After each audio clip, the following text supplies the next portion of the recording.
Olá, seja bem-vinda, seja bem-vindo. Em tempos de desafios sociais e climáticos cada vez maiores, a atuação da Defensoria Pública torna-se ainda mais essencial na promoção da justiça e na defesa dos direitos, especialmente dos mais vulneráveis.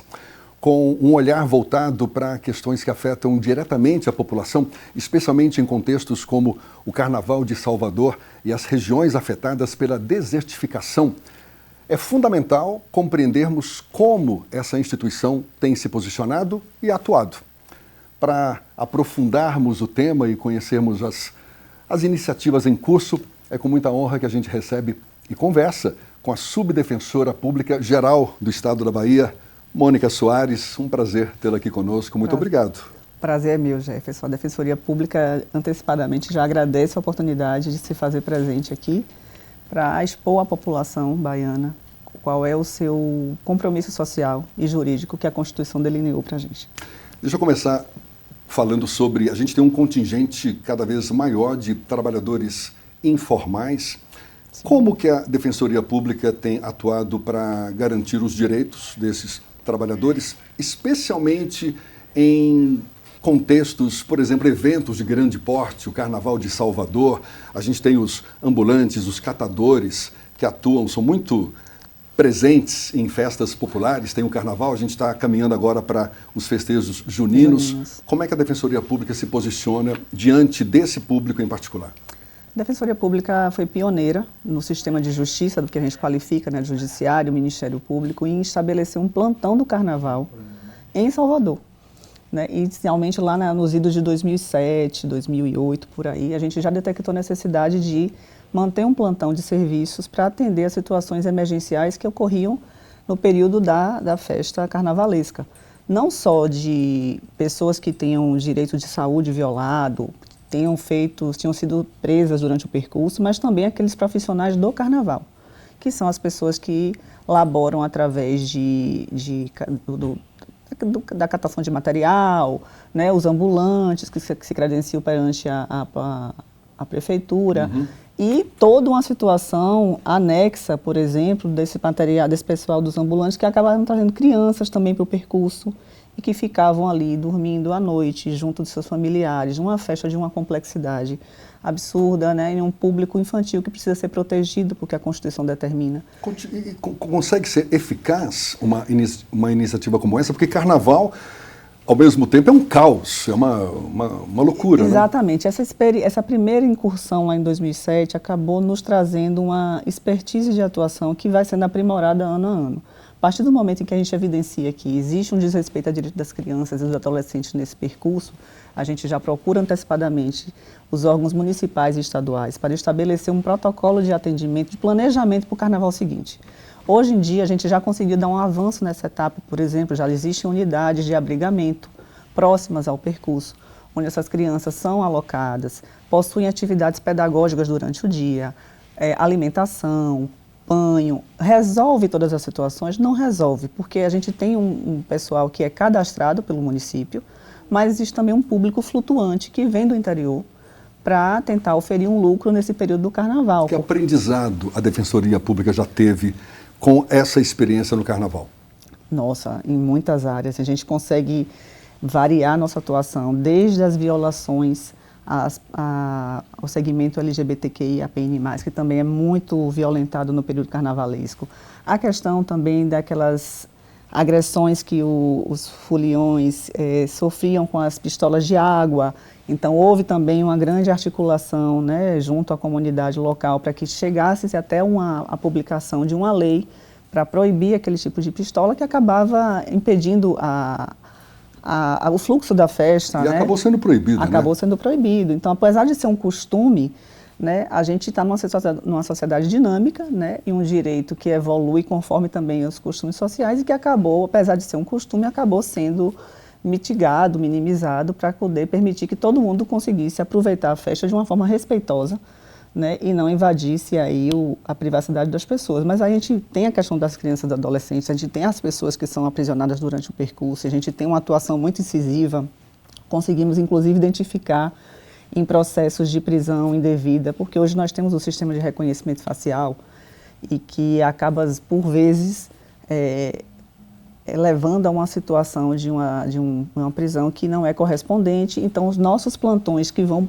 para o percurso, nós não ficamos alojados e aprisionados na sede do Canela. A gente vai para o percurso com várias equipes percorrendo todos os espaços da capital baiana para mapear essas situações e fazer as intervenções necessárias. Como é que a senhora avalia o tamanho do desafio da Defensoria Pública para promover justiça social em regiões afetadas pela desertificação? Parece que é um fenômeno que tem se agravado no interior do estado, na região semiárida, me parece. Inclusive teve uma visita recente feita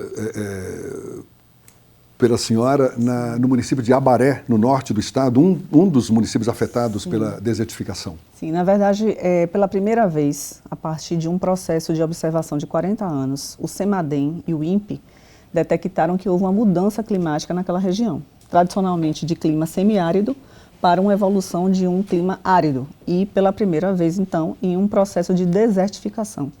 Isso chamou a nossa atenção porque dos 5 municípios envolvidos, 4 estão na Bahia, na região norte, que é Abaré, Macururé. Na verdade, dos 6 municípios, 5 estão na Bahia, que é Abaré, Macururé, Rodelas e Xorroxó, além de Curaçá. E nós tivemos a percepção de ir até o local para poder fazer uma primeira incursão e entender a realidade local, constatar geograficamente, né, nessas regiões, quais são as dificuldades que essa hostilidade climática tem causado.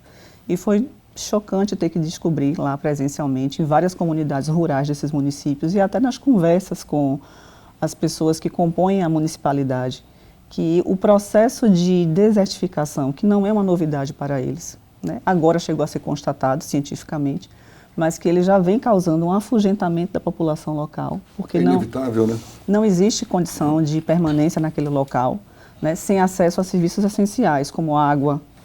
Eu não estou nem falando de água tratada, é acesso à água, né, genericamente. Não existe isso, não existe esgotamento sanitário, não existe acesso à energia elétrica em alguns locais, não existe condição de você ter uma cultura mínima de sobrevivência, quanto mais de você conseguir fazer dali uma fonte de renda que lhe permita sobreviver com dignidade. Então, essa evasão climática tem causado insegurança alimentar, né, pessoas que relatam problemas de saúde causados até pelo consumo impróprio de água, algumas regiões servidas ainda com abastecimento de carro-pipa, mensalmente, através de ações do Exército. Carro-pipa com água não tratada, com às água vezes, não né? tratada, captada diretamente do Rio São Francisco, que é o rio que tem mais próximo dali, que é também o mesmo rio que recebe dejetos sanitários das cidades de populações ribeirinhas. Então, é preciso ter uma atenção grande, uma grande intervenção social, e esse é o papel que a Defensoria quer destacar. A intervenção social, econômica e política e jurídica naquele local. Quer dizer, num contexto como esse, a Defensoria Pública não atua sozinha. Não. Tem que ter a colaboração, a parceria de quê? De órgãos, de outros órgãos governamentais, de instituições. Como é que se dá essa a Defensoria, parceria? Ela constitucionalmente ela é incumbida do trato jurídico da questão, mas ela pode ser um fomentador, um propulsor de políticas públicas que levem a essa população dignidade. E é nesse sentido que a gente está inclusive participando de um lançamento nacional da campanha da Associação Nacional de Defensores no próximo dia 12 de maio, aqui em Salvador, no Rio Vermelho, no Novo Hotel, onde estarão presentes autoridades do assunto, prefeitos da localidade afetada, para a gente chamar a atenção dessa questão climática e chamar a uma atuação cooperativa do governo federal, do governo estadual, dos governos municipais, da sociedade civil, porque a questão climática, a gente está com uma excelente janela de oportunidade, que é a COP30, que vai acontecer em novembro em Belém do Pará, onde países estarão presentes no Brasil e a gente tem uma grande janela de visibilidade. Perfeito. Em contato e incursão com essa visita à região norte, eu tive acesso à descoberta, por exemplo, de que lá já existe um consórcio do sertão. Isso já é um passo importante para que eles consigam trazer a concretude de uma barragem, que eles chamam de barragem do Careta, uma barragem que se propõe a abraçar os municípios de Xorroxó, Macururé e chegar até Abaré e Rodelas, na beira do Rio São Francisco. E essa barragem ela já permitiria, de um primeiro momento, trazer esse restabelecimento aí de habitação mesmo, de permanência no município. e de uma maior dignidade para essa população. Mas são iniciativas que ainda estão no nível da intenção, de articulação, ou já está sendo colocado em prática? Eu fiz um mapeamento de iniciativas que podem ser desenvolvidas, até porque, em razão da própria ONU possuir uma convenção específica para áreas desertificadas, a ONU ela é capaz também de conseguir o acesso à captação de recursos internacionais, através do PNUD. Então, eu já tive, conjuntamente com a nossa defensora-geral, Camila Canário, uma reunião com o pessoal do PNUD, e eles confirmaram a disponibilidade de recursos, né, da gente apresentar um grande projeto para que haja essa captação de investimentos internacionais para a intervenção naquela comunidade. E a intervenção vai a partir de uma regularização fundiária, muita gente ali não tem titulação de terra, a gente conseguir fazer com que eles tenham acesso a programas assistenciais via o governo federal, fazer com que eles consigam ter acesso também a financiamento para fazer investimentos de irrigação, né, para que tudo isso faça com que eles permaneçam na sua localidade, não evadam do local, né, e tenham uma maior dignidade de vida. Então é um desafio enorme, o projeto ele é extenso porque ele se amplia em vários segmentos, mas é um grande chamamento público que a gente quer fazer para que todas as instituições e as esferas de governo estejam envolvidas e voltem a olhar para lá, nesse ano que é tão específico e importante. Esse apoio se dá no corpo a corpo mesmo? É necessário visitar as comunidades, ou seja, as próprias famílias, elas são ouvidas nesse processo todo? Eu fiz essa primeira visita para identificar os locais e as próprias prefeituras indicaram os locais mais sofridos. Qual é o nosso próximo passo? A Defensoria Pública possui um caminhão chamado Unidade Móvel de Atendimento, onde a gente vai se deslocar até esses 4 municípios, nas comunidades mais afetadas, para fazer uma entrevista, uma catalogação, um recolhimento documental e, a partir daí, provocar as instâncias competentes para fazer uma intervenção de maior porte mesmo. Existe a campanha Justiça Climática é Justiça Social, Isso, que destaca a interseção entre questões ambientais e os direitos humanos. Como é que a Defensoria Pública lida com essa perspectiva na sua atuação cotidiana, no seu dia a dia? A Defensoria Pública também tem uma atuação específica aqui em Salvador no núcleo fundiário, né? É um núcleo de prevenção e regularização fundiária. Então, a gente lida muito com a questão da justiça climática. Eu vou dar só um exemplo de tantas outras situações que a gente pode ter ao longo do estado da Bahia, desse estado continental, em que a gente pode ter eventos de escassez hídrica no norte, mas a gente pode ter eventos de alto índice pluviométrico e de enchentes no sul da Bahia. É muito comum, inclusive, nessa época, né? Exato. E aqui em Salvador a gente não precisa nem ir longe, né? Esse momento em que você tem um crescimento desordenado da cidade, uma falta de planejamento urbano, você favorece com que ocorrências climáticas de maior porte, como aconteceu recentemente, acabem levando a desmoronamentos, né, eventualmente perda de vidas e de bens materiais que as pessoas constroem. E a Defensoria Pública ela faz uma intervenção também nesse processo daí, recomendando aos municípios o obedecimento de um plano diretor, do reordenamento urbano, da alocação de pessoas em comunidades, né, retirando dessas áreas de risco e realocando em áreas em que eles consigam ter acesso a serviços públicos de qualidade. Então, existe um grande processo de intervenção que demanda uma atuação extrajudicial muito forte. A gente não pode imaginar a Defensoria só como um propulsor de demandas na justiça, porque o processo ele não é um fim em si mesmo, ele não é resolutivo. Não adianta a gente já partir de um primeiro ponto para o judiciário, porque é preciso que a gente sensibilize e provoque somente quando o judiciário, quando as etapas extrajudiciais de consensualidade não forem suficientes para resolver o problema. Até porque os impactos são em diversas áreas, diversos níveis. A gente está falando aqui de comunidades mais vulneráveis, tem as populações tradicionais, os povos indígenas. Como é que a Defensoria Pública também se posiciona para defender essas comunidades, especialmente nesse contexto de impacto climático, de mudanças climáticas? Mas essa resposta a gente vai aguardar para daqui a pouquinho, logo depois desse intervalo, a gente volta já, conversando com a Subdefensora Pública Geral do Estado da Bahia, Mônica Soares. É um instante só.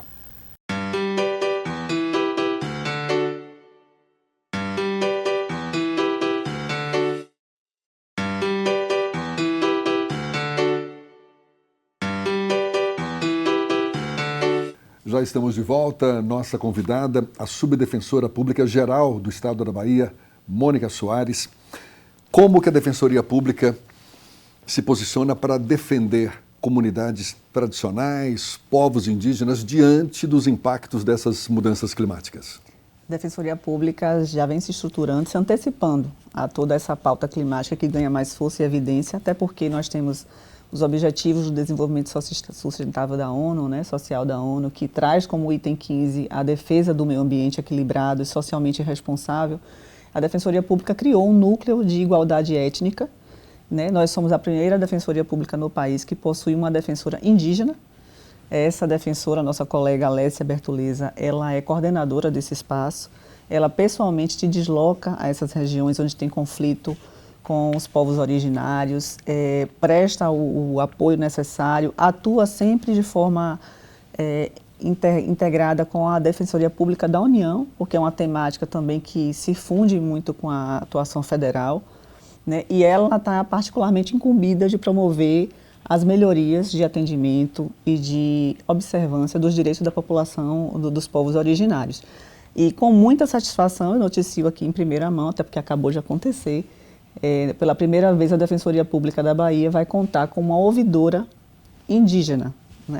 Nós tivemos a criação da ouvidoria em 2009, tradicionalmente ocupada por pessoas do movimento negro, e pela primeira vez de um processo amplamente democrático, com a participação de 84 votantes, foi o maior processo eleitoral da Defensoria Pública no âmbito da ouvidoria. Foi eleita uma ouvidora, que é a Tamicuã Pataxó, também da região sul do estado da Bahia, demonstrando mais uma vez esse compromisso da Defensoria Pública em fortalecer a causa dos povos indígenas e o compromisso de promover a melhoria na qualidade de vida deles também. Eu fico imaginando que grande parte desses desafios são desafios novos, não? Porque tem a questão climática que passou a ganhar espaço no nosso dia a dia de relativamente pouco tempo para cá. Sim. Essa questão da desertificação em municípios do norte da Bahia, que por mais que seja um fenômeno que já vem ocorrendo há muito tempo, mas foi constatado agora, como a senhora mesmo fez questão de frisar. Como é que a Defensoria Pública lida com as questões jurídicas emergentes relacionadas a essas questões climáticas, ou seja, a esses fatos relativamente novos para serem lidados também no dia a dia? A Defensoria Pública tem sido ousada, porque diante da nossa cartela de obrigações, que são enormes, que vão do direito de família, do direito das crianças e adolescentes, da parte criminal, direitos humanos, a gente também tem adentrado, não escapado de atuar nessas ambiências relacionadas à justiça climática, às variações, apesar da nossa escassez orçamentária. Nós somos a instituição que possui, por exemplo, o menor número de defensores no estado da Bahia, comparativamente com outras instituições como o Ministério Público e o Judiciário. Nós também não possuímos orçamento suficiente. Isso faz com que a gente, apesar de estar em menor número e em menor suporte orçamentário para conseguir fazer frente às nossas necessidades de atuação, a gente tem sido ousado em fazer essas imersões. Então a gente se prepara, programa grupos. Recentemente agora a gente conseguiu promover, por exemplo, desfocando um pouco dessa questão da climática, mas para mostrar como a gente se empenha em tentar se fazer presente em causas relevantes para a sociedade. Recentemente nós estruturamos um grupo de atuação do Tribunal do Júri, que é um compromisso, um programa que o Tribunal de Justiça lançou com a meta de fazer 1.000 júris ao ano, e que a Defensoria Pública se organizou para isso, lançou um programa. Nós já contamos hoje dos 109 júris realizados até a presente data pelo Tribunal de Justiça, mais da metade foram realizados com a contribuição da Defensoria Pública. Então a gente se esforça para fazer presente e marcar para a comunidade baiana em geral qual é a importância da Defensoria Pública nesse cenário. É garantir direitos, é velar pela preservação do Estado democrático, pela efetivação desses direitos humanos, apesar dos desafios que a gente enfrenta no caminho. Mas a gente tem uma enorme visão de inserção mesmo que a gente precisa ter nesses cenários, fazendo um esforço enorme para poder conseguir promover as nossas pontuações nessas áreas que são estratégicas e importantes, porque isso não só reveste para a sociedade, como também para a instituição, de mostrar, opa, a Defensoria está atenta. vou para a Defensoria Pública, eu vou desfazer essa minha percepção de que a Defensoria Pública não é só uma instituição voltada para o atendimento de quem não pode pagar advogado. Nós temos uma missão muito maior, nós temos uma missão coletiva grandiosa e a gente tem se esforçado para tentar alcançar esse objetivo e sensibilizar aos atores desse processo para que olhem também pela Defensoria Pública da mesma forma que a gente olha para os nossos assistidos. A Bahia é um estado enorme, continental, como a senhora mesma chegou a comentar. Como que a Defensoria Pública tem investido em inovação, em tecnologia, tanto para ampliar os serviços que oferece, como para atingir um público mais amplo também? Os desafios são enormes. A Bahia tem 203 comarcas e nós só conseguimos estar presentes em 55 comarcas. Né? Então, existe uma tentativa, um esforço grande de fazer com que essa presença ela esteja concretizada através de unidades virtuais de substituição cumulativa, em que a gente consiga fazer com que um defensor agregue mais de uma comarca. A gente tem feito um investimento muito forte em tecnologia, que é um dos pilares da gestão. É inovação, é eficiência, e a tecnologia é não é nem é um dever mais do que premente, porque é inegável a gente pensar em um estágio de vida que nós estamos, a gente não ter a tecnologia como um recurso ferramental de trabalho ordinário. A gente não consegue produzir sem ela. Então, nós temos feito esse grande investimento, publicamos uma portaria de constituição de uma comissão de tecnologia, estamos em elaboração do plano diretor de tecnologia e de informação, adquirindo serviços informacionais de empresas que já possuem um know-how, que nos consigam colocar além nesse processo de informatização para sair um pouco da artesanalidade, né, da manufatura mesmo, e também investir nos acessos aos serviços ao cidadão, que isso também não é só cuidar para quem produz a petição, o atendimento, que são os defensores e os servidores, mas a garantir com que o cidadão também tenha um acesso qualificado aos nossos serviços, e a gente está investindo isso. Não posso ainda contar, mas a gente já contactou empresas aí que consigam fazer esse aprimoramento na nossa porta de entrada, para que todas as pessoas que procurem a Defensoria Pública, nós temos uma população baiana de quase 15 milhões, segundo o último censo. Se a gente for levar pelo critério socioeconômico, 75% se alinha ao nosso perfil de atendimento, só pelo critério socioeconômico, porque a Defensoria Pública ela atende muito mais. Ela atende pessoas vulnerabilizadas que não precisam estar atreladas a esse critério da renda salarial. Existe alguma meta de expansão desses serviços da Defensoria, por exemplo, para até o fim de 2025? Dá para mensurar qual seria essa expansão? Aí a gente recai um pouco na questão orçamentária novamente, mas a Defensoria Pública possui desde 2018 um plano de expansão. O que é isso? É um compromisso paulatino de chegar a novos espaços, né, de crescer, e crescemos, né, e temos crescido paralelamente, seja na forma de constituir a abertura de sedes, mas também através de substituições cumulativas, que é uma forma da gente chegar ao Estado de uma forma mais presente, mas sem oneração da questão orçamentária, porque é caro você ter o serviço em cada uma dessas comarcas. A gente não tem dinheiro suficiente para isso, mas existe um planejamento chamado um plano de expansão que a gente tem obedecido nesse sentido. Para que ele dê certo, a gente precisa também fazer concurso público, porque nós não temos a quantidade de cargos preenchidas na nossa lei, então a gente precisa repor, fazer com que a carreira absorva novos profissionais para a gente conseguir expandir e chegar a outros rincões desse estado tão rico, tão diverso, né, que tem 27 territórios de identidade, agrupados sociogeograficamente, com cada peculiaridade diferente da outra, e que a gente precisa estar atento à questão indígena, à questão dos quilombolas, à questão da desertificação, né, a região oeste, então a região da Chapada. Então a gente precisa ter um olhar muito ampliado e um grande planejamento e compromisso social para conseguir levar isso adiante, apesar das nossas dificuldades orçamentárias. Durante o processo de escolha da nova Defensora Pública Geral aqui do Estado da Bahia, sim, a senhora integrou a lista tríplice e com uma expressiva votação. Quais foram os principais pontos defendidos pela senhora para essa atual gestão? Pela terceira vez, eu tenho a honra, falo isso com muito orgulho, porque ser escolhida pelos meus colegas para compor essa lista tríplice de Defensora Pública Geral, eu participei dos pleitos de 2017, 2023 e 2025.